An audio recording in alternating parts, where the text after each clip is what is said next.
Neste vídeo, iremos abordar a história da educação física nos seguintes países: Roma, Japão, Grécia, China, Índia e Egito. Na Roma, a educação formal na República Romana era para os ricos e foi principalmente em estudos de latim e grego. A educação física foi feita de pais para filhos e raramente foi formalizada. Falando um pouco sobre os métodos, realizavam passeios a cavalo, que era um exercício comum. Em questões físicas, meninos e jovens aprenderam principalmente, por exemplo, ajudando seus pais nas rotinas diárias. Isso significava visitas aos muitos banhos romanos, que incluíam salas de ginásticas e pátios centrais, onde havia luta livre e boxe, que eram praticadas. Nas escolas públicas, como o império e sua economia cresceu, uma cidadania mais instruída se tornou necessária. As escolas públicas eram instituições locais de restaurações para meninos de classe média. A educação era parte do currículo, de forma explícita para a preparação militar. A história da educação física no Japão remonta a séculos atrás, com influência do budismo, artes marciais e atividades tradicionais. No período humilde, entre 1868 e 1912, houve um esforço para modernizar a educação física, introduzindo esportes ocidentais e adotando um currículo mais estruturado. Hoje, a educação física no Japão é uma importante do sistema educacional, com ênfase no desenvolvimento físico, mental e social dos alunos. A origem da educação física no Japão remonta aos tempos antigos, com influência do budismo e das artes marciais, no período feudal. A educação física era praticada pelos samurais como parte do treinamento militar e habilidades de combate. Com o tempo, a educação física foi se desenvolvendo e se tornou mais ampla, adotada no sistema educacional japonês, especialmente durante o período Meiji. Durante essa época, houve uma influência ocidental na introdução de esportes e atividades físicas mais estruturadas. A educação física na China foi praticada sob os aspectos morais, fisiopedagógicos, médico, esportivo, rítmico e militar. Aspecto esportivo, que compreendia unicamente o caráter individual.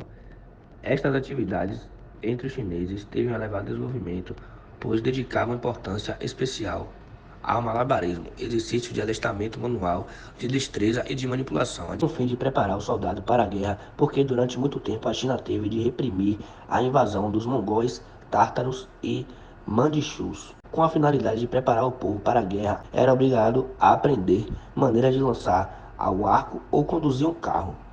A Grécia antiga deixou um enorme legado para a civilização ocidental. Além da filosofia, da política e da cultura, os gregos tiveram uma grande importância no surgimento e na consolidação das práticas esportivas. Por causa deles, por exemplo, temos a educação física como disciplina nas escolas brasileiras. Com isso, temos Esparta, uma das principais polis, onde teve início a civilização, e ficou conhecida pelo desenvolvimento militar. O governo espartano era militar. A educação e costumes seguiam normas rígidas, ditas espartanas, para levar à perfeição da batalha, assim como a maioria dos gregos buscava a perfeição estética. Esparta buscou quebrar a hegemonia da beleza da estética pela eficiência militar.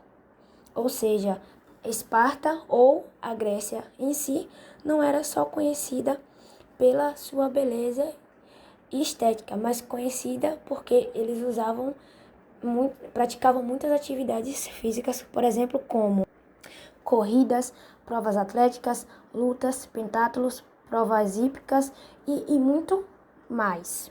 Com isso, a nossa pesquisa procura relatar como o preparo físico e a disciplina militar eram importantes instrumentos para se criar uma sociedade saudável e forte em Esparta. Essa educação militar era rígida e era o meio pela qual se chegava a um corpo forte e resistente. Agora eu vou falar um pouco sobre o Egito, de 3000 a.C. a 500 d.C., seus padrões de cultura, língua escrita, concepções de realeza, religião e arte estiveram praticamente inalterados. Por essas razões, a civilização do Egito Antigo é considerada uma das mais antigas civilizações do mundo. Com isso, os egípcios eles acreditavam muito em magia, em deuses, que a vida tinha que ser bem vivida, que tinha que aproveitar cada segundo. E uma das maneiras pelas quais eles perseguiam esse objetivo e familiar para qualquer pessoa nos dias modernos era através de esportes e jogos. Muitas dessas atividades recreativas são iguais às de hoje e eram praticadas mais ou menos da mesma maneira. A boa forma física era uma parte importante da vida de um antigo egípcio e os esportes ajudavam a manter a saúde e o vigor. Os jogos eram atividades mais intelectuais, como o popular Senet, que parece ter sido a sua versão das damas. Com isso, eles praticavam alguns esportes, como, por exemplo, a pesca, a corrida, o cabo de guerra, levantamento de peso, algo parecido com handebol e tiro ao alvo com arco. Na Índia, a educação física é vista hoje como agente de saúde e estética, melhoria da condição atlética, recuperação física, dentre outras funções, mas nem sempre se pensou assim.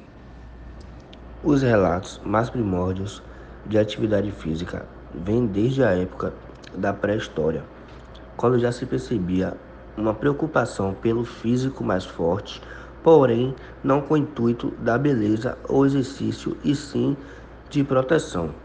Desde então, a educação física se adaptava às épocas e sociedades na medida em que passava por mudanças e estágios, evoluindo a cada século para chegar à educação física que conhecemos atualmente.